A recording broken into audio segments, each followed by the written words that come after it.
உங்களோட கூட வந்து வாசமா இருக்க விரும்புகிறார். परमेश्वर प्रभु यीशु मसीह आपके साथ सहभागिता रखना चाहता है. ஒரு ஆமென் சொல்லுங்க. सभी लोग एक आमीन बोले.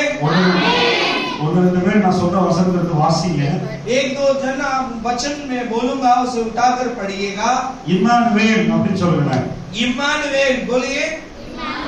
சத்தமா. सभी लोग जोर से बोलिए इम्मानुएल. இம்மானுவேல் என்ற அர்த்தம் என்னன்னா கர்த்தர் நம்மோடு. और इम्मानुएल का मतलब आप लोग समझना जरूरी है. इम्मानुएल का मतलब परमेश्वर हमारे साथ है.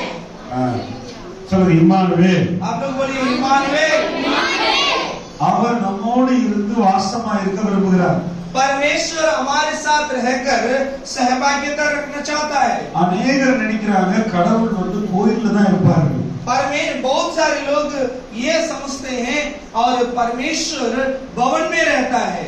அல்லது கடவுள் வந்து செங்க கட்டடம் இந்த மாதிரி கட்டடங்கள்ல வாசமா இருப்பாரு. और परमेश्वर आप लोग बहुत सारे लोग सोचते हैं ऐसे बिल्डिंगों में परमेश्वर वास करता है. பழைய ஏற்பாட்டுல சாலமோன்ற ராஜா ஒரு பெரிய கடவுளுக்காக ஒரு ஆலயம் கட்டினார். और पुराने नियम में पढ़कर देखिए एक सुलेमान नाम का एक राजा और परमेश्वर के लिए बहुत बड़ा भवन बनाया. அதாவது 2 வருஷமா 1,40,000 பேர் கட்டினாங்க. और 2 साल तक 1,40,000 लोग उसी भवन को बनाने में अपनी समय बिताए. அந்த காலத்துல கரண்ட் கிடையாது. उस समय बिजली नहीं है. அந்த காலத்துல எந்த விதமான நவீன தொழில்நுட்பம் கிடையாது. और उस समय क्या नहीं है. उस समय कोई भी आज की जैसे कोई क्रेन हो ऐसी चीज कोई मशीन का चीजें उस समय नहीं है. எல்லாம் மார்பிள் போட்டு கட்டினா தங்கத்திலே கட்டினா. और हर एक जो भवन बनाया गया सब सोने की परतें चढ़ाई जाती थी. ஆனா ஆண்டவர் அதுல வாசமா இல்ல. लेकिन परमेश्वर उसमें वास नहीं किया. ஆண்டவர் படைத்த தேவன் நம்மளோடு கூட தங்கி நமக்கு உதவி செய்ய விரும்புகிறார். परमेश्वर जिन्होंने परमेश्वर से पृथ्वी को बनाया वो परमेश्वर हमारे साथ हमारे अंदर सहभागिता रखना चाहता है. எதுக்கு இயேசு கிறிஸ்து வந்து 30 வருஷம் 33 வருஷம் பூமியில வாழ்ந்தார்னா परमेश्वर क्यों यहाँ पर 33 साल तक 33.5 साल तक इसी पृथ्वी में जीवन बिताया. அவர் வந்து தன்னை யாருன்னு காண்பிச்சார். அன்புள்ளவர், நேசமுள்ளவர், பாசமுள்ளவர் தன்னை வெளிப்படுத்தினார். और परमेश्वर यहाँ पर इसी पृथ्वी में आकर मैं कैसा हूँ करके अपने आप को प्रकट किया. मैं प्रेमी हूँ, मैं दयालु हूँ, मैं अनुग्रह करने वाला हूँ और ऐसे करके वो अपने आप को प्रकट किया. அவர் எப்படி வாழ்ந்தாரு, எப்படி ஜனங்களை சுகமாக்குனாரு, எப்படி எல்லாரோட உறவு கொண்டாரு மத்தேயு, மார்க்கு, லூக்கா, யோவான்ல எழுதி இருக்கு. आप लोग पढ़कर देखिए उनकी जीवन शैली कैसा है. वो कैसे लोगों को चंगा करते थे, कैसे लोगों को चलाते थे.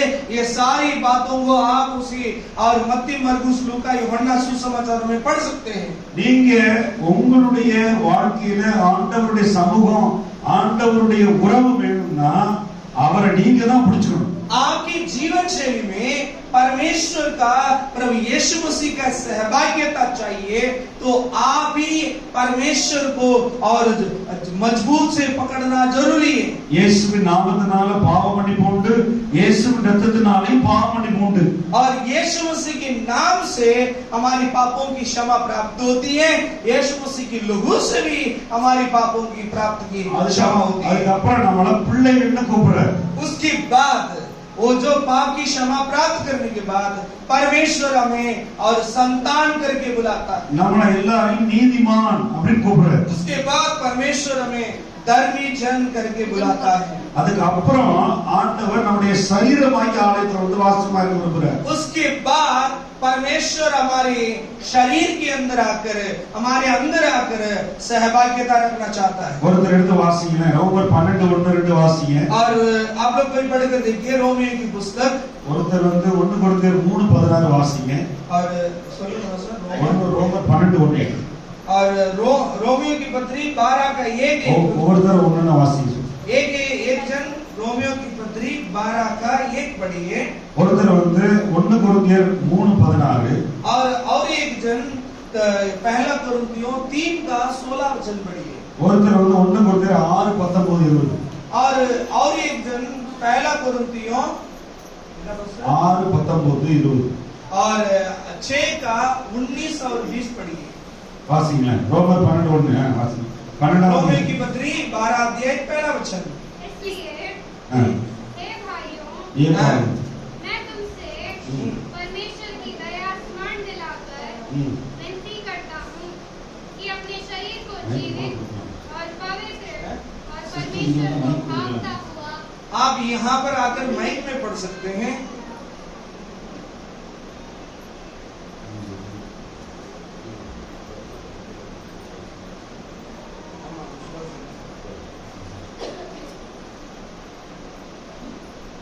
इसलिए हे भाइयों, मैं तुमसे परमेश्वर की दया स्मरण दिलाकर विनती करता हूँ कि अपने शरीर को जीवित और पवित्र और परमेश्वर को भावता हुआ बलिदान करके चढ़ाओ, यही तुम्हारी आत्मिक सेवा है। ஆமென் சொல்லுமா. सभी लोग आमीन बोले। 1 கொரிந்தியர் 3:16 வாசிங்க. पहला कुरिन्थियों 3 का 16 वचन। क्या तुम नहीं जानते कि तुम परमेश्वर का मंदिर हो और परमेश्वर का आत्मा तुम में वास करता है? यदि कोई परमेश्वर के मंदिर को नाश करेगा तो परमेश्वर उसे नाश करेगा, क्योंकि परमेश्वर का मंदिर पवित्र है और वह तुम हो। कोई अपने आप को धोखा न दे। यदि तुम में से कोई इस संसार में अपने आप को ज्ञानी समझे। बस बस बस बस बस। 1 கொரிந்தியர் 6:19-20. पहला कुरिन्थियों 6 अध्याय 19 और 20। क्या 6 तुम- का 19। क्या तुम नहीं जानते हाँ, कि बैठिए, तुम्हारी- इसे लेकर पढ़िए। क्या तुम नहीं जानते कि तुम्हारी देह पवित्र आत्मा का मंदिर है जो तुम में बसा हुआ है और तुम्हें परमेश्वर की ओर से मिला है और तुम अपने नहीं हो, क्योंकि दाम देकर मोल लिए गए हो। इसलिए अपनी देह के द्वारा परमेश्वर की महिमा करो। सभी लोग आमीन बोलिए। இன்னொரு வசனம் 1 தெசலோனிக்கர் और एक वचन पढ़िए। पहला तेसलोनी की पत्री 4 அதிகாரம் 4 अध्याय। पहला तेसलोनिकियों 4 अध्याय அதுல 3 இருந்து 7 வரைக்கும். 3 से लेकर 7 तक। 1 தெசலோனிக்கர் 4 அதிகாரம் पहला तेसलोनिकियों 4 अध्याय और சபைக்கு பவுல் எழுதுறது. हाँ, 1 தெசலோனிக்கர் 4 அதிகாரம் 3ஆம் வசனத்திலிருந்து 7ஆம் வசனம். और पहला तेसलोनी की पत्री 4 अध्याय 3 वचन से लेकर और उसका 7वां वचन तक पढ़िए। क्योंकि परमेश्वर की इच्छा यह है कि तुम पवित्र बनो, अर्थात व्यभिचार से बचे रहो और तुम में से हर एक पवित्रता और आदर के साथ अपनी पत्नी को प्राप्त करना चाहे, और यह काम अभिलाषा से नहीं और ना उन जातियों के समान जो परमेश्वर को नहीं जानती, कि इस बात में कोई अपना भाई को ना ठगे और ना उस पर दाव चलाए, क्योंकि प्रभु इन सब बातों का पलटा लेने वाला है, जैसा कि हमने पहले ही तुमसे कहा और चिताया भी था। क्योंकि परमेश्वर ने हमें अशुद्ध होने के लिए नहीं परंतु पवित्र होने के लिए बुलाया है। आमीन। இன்னொரு வாசிக்கிறீங்களா? और एक वचन, इसे वचन को पढ़ सकते हैं क्या? இன்னொரு 3:7 வாசிக்கிறோம். और एक बार 3 से लेकर 7 तक और एक व्यक्ति पढ़िए। क्योंकि परमेश्वर की इच्छा यह है कि तुम पवित्र बनो, अर्थात व्यभिचार से बचे रहो और तुम में से हर एक पवित्रता और आदर के साथ अपने पात्र को प्राप्त करना जाने, और यह काम अभिलाषा से नहीं और न उन जातियों की नाई जो परमेश्वर को नहीं जानती, कि इन बात में कोई अपनी भाई को न ठगे और न उस पर दाव चलाए, क्योंकि प्रभु इन सब बातों का पलटा लेने वाला है, जैसा कि हमने पहले तुमसे कहा और चिताया भी था। क्योंकि परमेश्वर ने हमें अशुद्ध होने के लिए नहीं परंतु पवित्र होने के लिए बुलाया है। आमीन। ஆமென் சொல்லுங்க. सभी लोग और एक बार आमीन बोलिए। இந்த வசனங்கள் எல்லாம் பார்த்தோம். 4 வசனத்தை பார்த்தோம். हमने 4 वचनों को पढ़ा है। இதுல ஆண்டவருடைய ஆலயம் தான் இந்த சரீரம். परमेश्वर की पवित्र भवन ही ये शरीर है। 1 கொரிந்தியர் 6:20 சொல்லி இருக்கு, உனக்கு தெரியாதா நீ கர்த்தருடைய ஆலயம்னு தெரியாதா? और पहला कुरिन्थियों की पत्री 3 अध्याय और उसका 20वां वचन पढ़कर देखिए, आपको पता नहीं क्या, आपको पता नहीं है क्या, आप परमेश्वर की पवित्र मंदिर हो। அதுல 6:19 சொல்லிருக்கு, நீ இரத்த கிரயத்துக்கு கொல்லப்பட்டீர்கள்। और वहां पर लिखा हुआ है 19वां वचन में लिखा है, और पहला कुरिन्थियों 3 की 19वां वचन में लिखा है, तुम लहू से खरीदा गया है।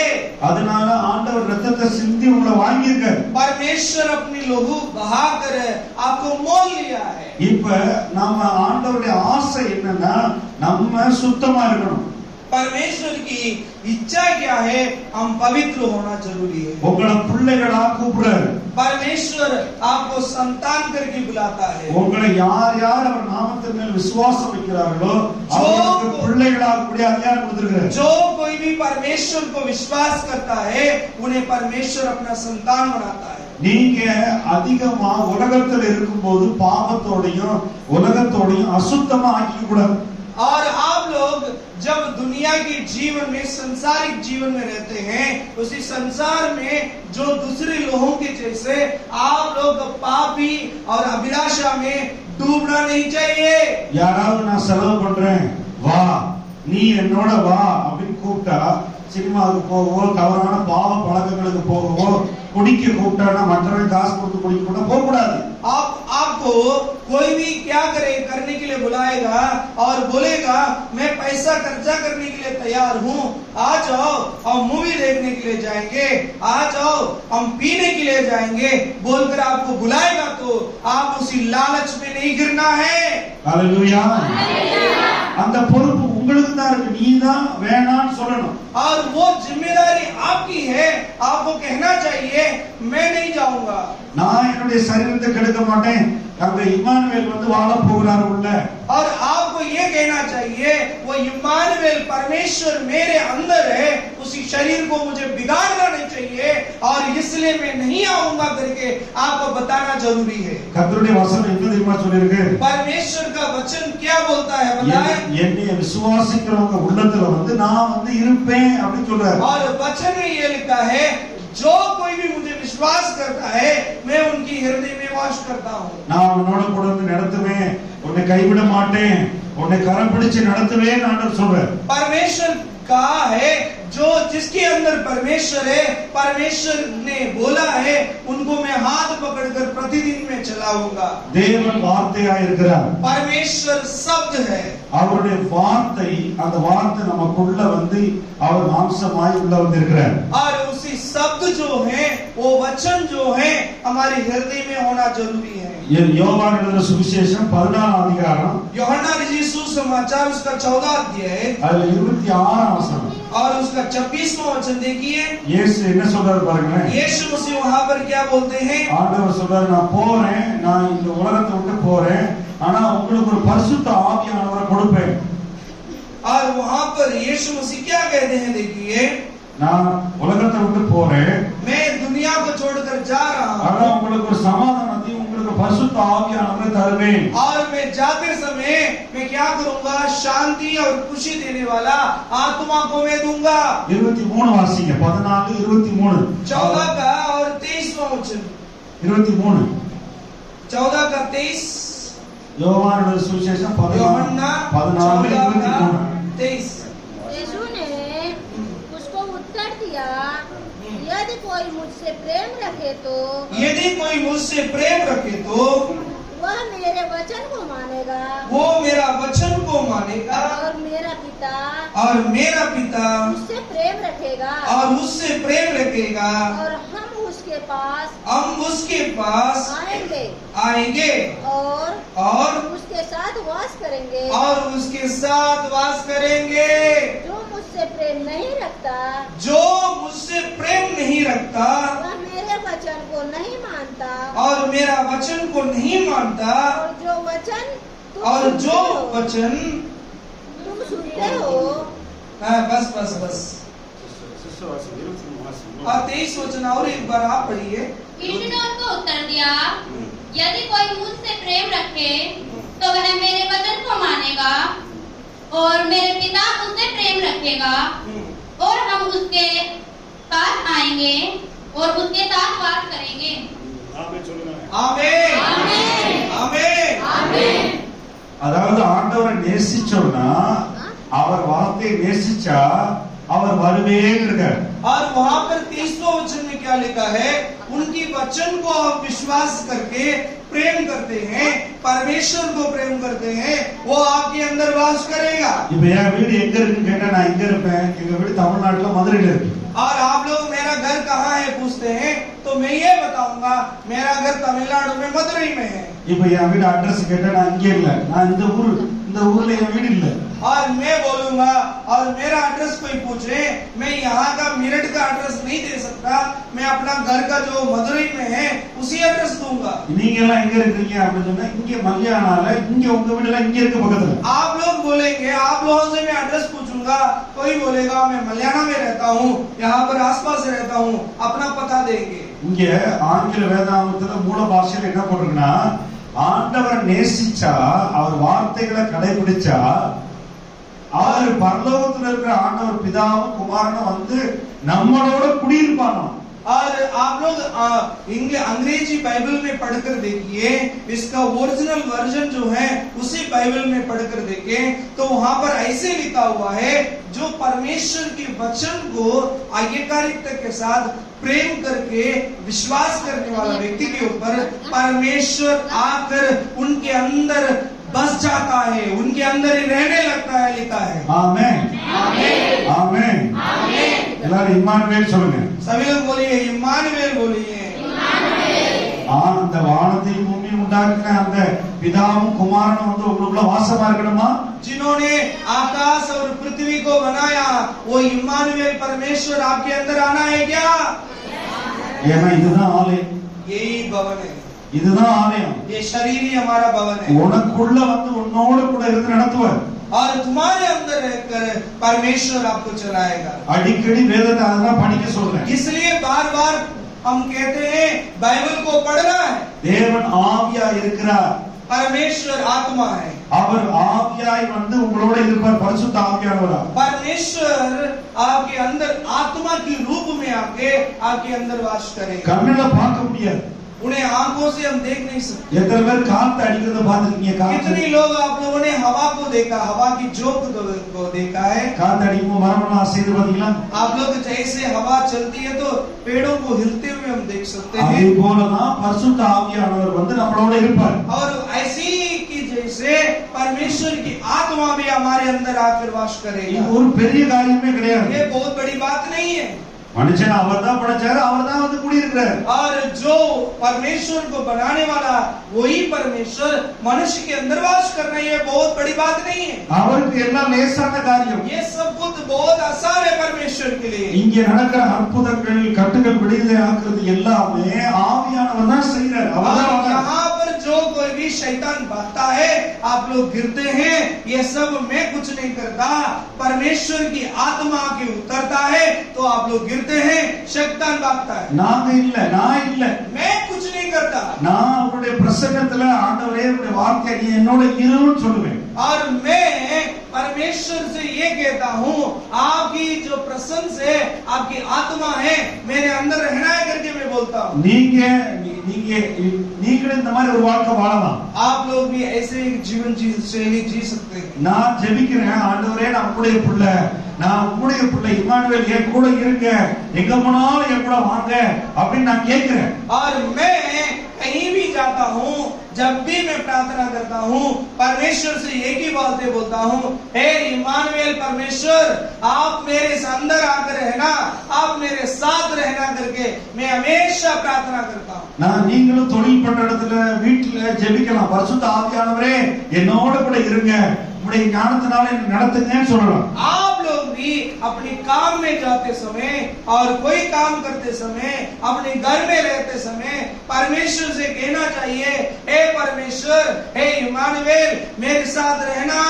அவரே வந்து உங்களை கூட இருந்து நடத்துவார். और तब परमेश्वर आपके अंदर आएगा, वो चलाएगा, आपकी हर एक बातों को सिखाएगा। எங்க நீ போனாலும் அற்புதம் நடக்கும். और कहीं भी तुम जाओगे वहां पर चंगाइयां होंगे। விசுவாசிக்க விசுவாசிக்க அவர்ட்ட அன்பு கூற நீ போற இடமெல்லாம் சுகமாகும். और जितना विश्वास करोगे, विश्वास करते करते आपके जीवन में चंगाइयां, चमत्कारों को आप देखोगे। சொந்தக்காரங்க வீட்டுக்கு போனா அற்புதம் நடக்கும். आप अपनी रिश्तेदार के घर में जाओगे, वहां पे चंगाइयां होगा। நீ இங்க இருந்து எந்த ஊருக்கு போனாலும் கர்த்தர் உன்னோட கூட இருப்பார். और आप कहीं भी जाओगे और कोई भी जगह जाओगे, वहां पर चंगाइयां होंगे। बहुत परमेश्वर के अद्भुत कामों को देखोगे। ஹalleluya. அந்த மாதிரி ஆண்டவர் உங்களோட இருக்கணும்னு விரும்புறீங்களா? ऐसे परमेश्वर आपके साथ रहने के लिए आप चाहते हैं? அது விரும்புறீங்களா? चाहते हैं? அப்படினா சரீரத்தை ஜீவ பலியா ஒப்பு கொடுக்கணும். ऐसा है तो आपकी शरीर को जीवित बलिदान करके चढ़ाना जरूरी है। ஆண்டவருடைய சித்தம் என்னன்னா परमेश्वर பரிசுத்தம் உள்ளவர்களாக வாழ வேண்டும். परमेश्वर की इच्छा क्या है? हम पवित्र जीवन जीना है। வாயில பேச்சுல நம்முடைய நினைவுகள்ல பரிசுத்தமா இருக்க வேண்டும். और हम अपनी आंखों के द्वारा, अपनी मुंह के द्वारा बोलते समय पवित्रता के साथ बोलना है, देखते समय पवित्रता के साथ देखना है। ऐसे जीवन जीना जरूरी है। சரீரத்தை கடவுளுக்கு ஒப்பு கொடுத்து நாம அப்படி ஆண்டவரோட விசுவாசி வாழும்போது அவர் சொப்பனத்தில் நம்மளோட பேசுவார். और हम अपनी शरीर को परमेश्वर के पास अपना जीवित बलिदान करके चढ़ा दिए तो हमारे जीवन में आशीष।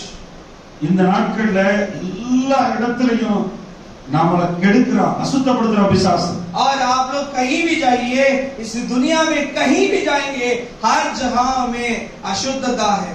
நீங்க தான் விலகணும். வேணாம் और வர மாட்டேன். आप लोग उसे देखकर और उसके साथ मिलजुलना नहीं, उसे देखकर आपको भागना जरूरी है। சில இடங்கள்ல போனா சாப்பிடக்கூடாது.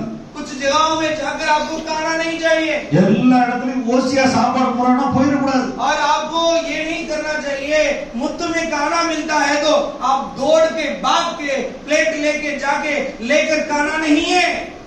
சிக்கன் பிரியாணி, மட்டன் பிரியாணி, அண்டா பிரியாணி, और चिकन बिरयानी मिलता है और अंडा बिरयानी मिल रहा है, बकरे का बिरयानी मिल रहा है, तुरंत प्लेट लेके भागना नहीं चाहिए। அப்படி ஏதாவது மந்திரவாதி இதெல்லாம் போட்டு கோயிலுக்கு போறத கொடுத்துட்டா உள்ளுக்குள்ள உனக்கு மாட்டிக்கும். திரும்ப வியாதி வரும். आपको उसमें कुछ ना कुछ मिलाकर आपको दे दें तो आपके अंदर दुष्टात्मा आ जाएगा। வீட்டுல சண்டை நடக்க அடிக்கடி. फिर बाद में आप देखोगे परिवार में रोज लड़ाई झगड़ा होते हुए। ஏன்னா உங்களுக்கு ஓசி சாப்பாடு பழகி போச்சு. क्योंकि आप लोगों को मुफ्त में खाना मिलता है तो वो बहुत आम बात है, சாப்பிடக்கூடாது. उसे खाना नहीं चाहिए। நீ சொன்ன வேணாம், என் கூட ஏசப்பா இருக்கிறாரு, நான் வீட்டுல போய் சமைச்சு சாப்பிட்டுக்குவேன். और आपको कहना चाहिए, मैं नहीं खाऊंगा, मैं घर में जाके खाना बना के खा लेता हूँ, मुझे नहीं चाहिए। பாருங்க 1 கொரிந்தியர் 8ஆம் அதிகாரம் வாசிங்க. और पहला कुरिन्थियों 8वां अध्याय पढ़िए।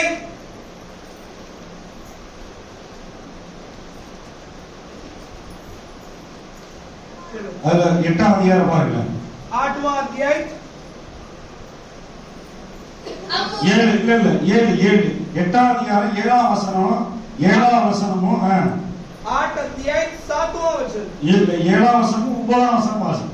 8वां 1 கொரிந்தியர் 8ஆம் அதிகாரம் 7ஆம் வசனம் 9ஆம் வசனம். सभी लोग ध्यान से सुनिए। पहला कुरिन्थियों 8 अध्याय 7 और 9 वचन पढ़िए।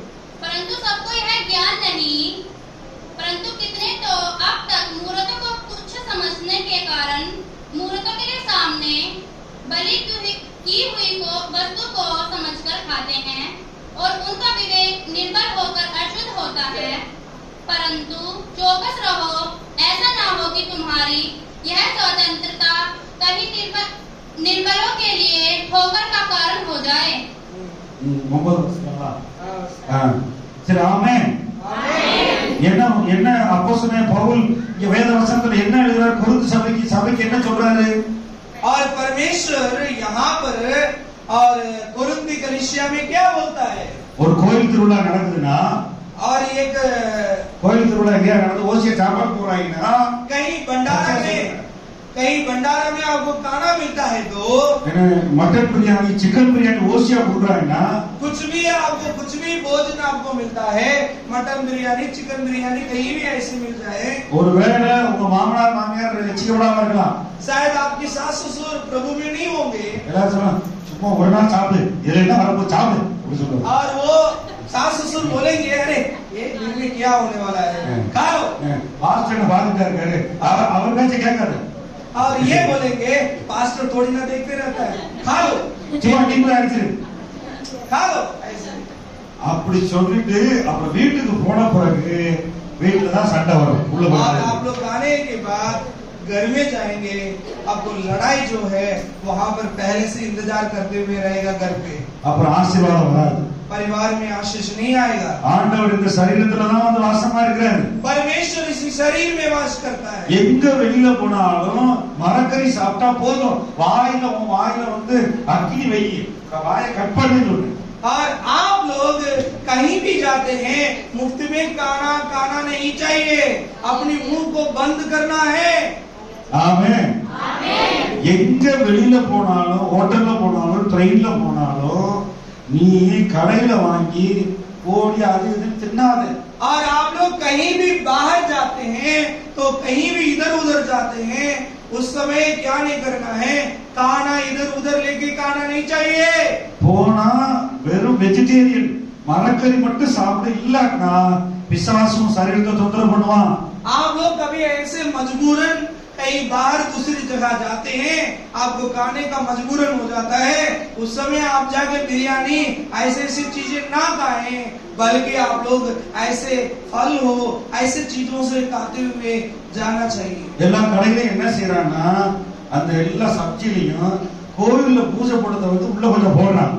और वहां पर जो दुकानों में आप जाकर खाना खाते हैं, उसी दुकानों में उसी दुकानदार क्या करता है, अपनी व्यापार बढ़ाने के लिए अपनी काम जो है, अपनी जो चीज जो है, खाना जो है, भोजन जो है, वो जल्दी बिककर खड़ा होने के लिए भगत के पास जाकर कुछ किया हुआ चीज को लाकर सब्जी में डालकर वो बेचता है.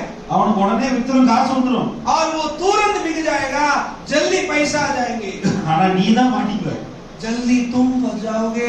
நீ வந்து இச்சை அடக்கமா இரு. और आप लोग ऐसे चीजों को खाना नहीं चाहिए बाहर दुकानों से. மூக்குல அப்படியே கோழி வாடை அடிச்சுனா நினைக்காத. आप लोग का ऐसे सब्जियों की खुशबू जो है आपको ऐसे खींचेगा उसी दुकान की तरफ. அப்படி நீதான் அப்படி மாட்டிக்கிட்டீங்கன்னா டாக்டர்கிட்ட போனாலும் வியாதி போகாது. और आप लोग ऐसे फंस जाए बीमारी से, डॉक्टर के पास जाने के बाद भी वो बीमारी नहीं जाएगी. சில நேரத்துல மருந்து மாத்திரம் வேலை செய்யாது. कभी कभी आप लोगों की दवाई भी काम नहीं करेंगे. ஏன்னா क्योंकि பிசாசு உன்னை கட்டி வச்சிருவான். क्योंकि शैतान उसे बांध के रख लेगा. நம்ம தான் இச்சை அடக்கமா இருக்கணும். इसलिए मैं कहता हूँ हम अभिलाषाओं को छोड़ना जरूरी है. எல்லா இடத்துலயும் தப்பா சொல்லக்கூடாது, எப்படியாவது ஓசியில சாப்பாடு கிடைச்சா அடிச்சிடும் நினைக்க கூடாது. मैं आप लोगों को गलत नहीं बोल रहा हूँ, ये हकीकत है. आप लोगों को मुफ्त की खाना के पीछे मत भागना. हालेलुया. இதே மாதிரி விசுவாசிகள் தமிழ்நாட்டிலும் மாட்டிக்கிறாங்க. ऐसे ही बहुत सारे विश्वासी लोग जो हैं और बाहर हमारे उधर भी तमिलनाडु में भी ऐसे बहुत सारे विश्वासी लोग फंस जाते हैं. ஒண்ணு பாவம், இன்னொன்னு சாப்பாடு. और पहला पाप में फंसते हैं, दूसरा भोजन के जरिए बसते हैं. இந்த சாப்பாட்டுல ரொம்ப கவனமா இருக்கணும். भोजन करते समय बहुत सावधान रहना है. ஏன் வியாதி வருது? क्यों बीमारी आता है? காரணம் நம்ம வாயில நம்ம கண்ட்ரோல் கிடையாது, சுய கட்டுப்பாடு கிடையாது, நம்ம இச்சை அடக்கம் கிடையாது. और हमारे अंदर क्या नहीं है और कोई रोक नहीं है, और हमारे अंदर क्या नहीं, अभिलाषा को रोकते नहीं है, कहीं भी भोजन मिल जाता है खाने लग जाते हैं. வாய்க்குள்ள போறது தீட்டுப்படுத்தாது, और हमारे अंदर जो जाता है वो हमें अशुद्ध नहीं करता. ஆனா விக்கிரகத்துக்கு படைக்கப்பட்டு அதுல விபூதி குங்குமம் போட்டிருந்தாங்கன்னா அது கர்த்தருடைய ஆலயத்துக்கு ஒத்து வராது. और कोई भी ऐसे जो भोजन में कोई भी किया हुआ वस्तु और बहत के द्वारा किया हुआ वस्तुओं में डाल कर रखा गया हो, उसे तुम खा ले, तुम्हारे अंदर नुकसान कर सकता है. எல்லாரும் சொல்லுங்க இம்மானுவேல். इमानुएल, सभी लोग बोलिए इमानुएल। இம்மானுவேல். ஆண்டவரே ஆண்டவரே என்னுடைய ஆலயத்தை தர்றேன் வந்து வாழுங்க அப்படி சொல்லுங்க. और आप लोग आज अभी ये बोलिए, प्रभु मेरा शरीर आपके लिए भवन है, मैं देता हूँ, आप आ जाइए करके बुलाइए। ठीक है, मैं बोलता हूँ, परमेश्वर प्रभु यीशु, परमेश्वर यीशु मेरा शरीर को आपके लिए देता हूँ, आप आकर मेरा शरीर में वास करना। என்னுடைய தாய் தகப்பன் முற்பிதாக்கள் சாபங்களை இயேசுவினால முடிக்கிறேன். मेरा माता पिता की श्राप को, बंधनों को यीशु मसीह के नाम से, यीशु मसीह की लहू से तोड़ते हैं। आमीन।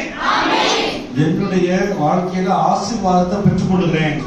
और मेरा जीवन में आशीष को ग्रहण करता हूँ। கண்ணாடி ஜெபம் பண்ணுமா? हम आंखों को बंद करके இன்னும் प्रार्थना करें। இந்த சரீரத்தை ஒப்பு கொடுங்க. सभी लोग வேற अपनी ஏதாவது காரியத்துல நீங்க வேற ஏதாவது காரியத்துல இந்த மாதிரி பேச்சுல மனம் திரும்பணும்னா இப்போ ஒரு 5 நிமிஷம் சரீரத்தை ஒப்பு கொடுங்க. सभी लोग मेरे प्रिय भाइयों और बहनों, आज हमने परमेश्वर का एक सुंदर